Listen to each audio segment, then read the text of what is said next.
Hello, welcome back to my channel. In this video you are going to learn how to make your own boardless frame, and what you are going to use is your picture DI, that's what I use in this video, and your board, that's MDF board or plywood rather.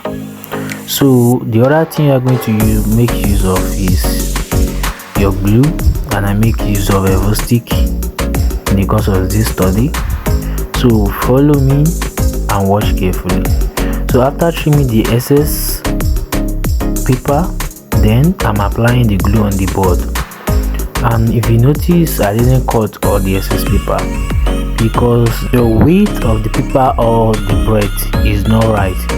The measurement is not correct. It's supposed to be 12, but it was 11.2. So I have to leave it that way so I can cover it back with black nylon tape. And it is so easy. Watch carefully. Thank you for watching. I hope you like video, and comment and share. Don't forget to subscribe. Thanks for watching.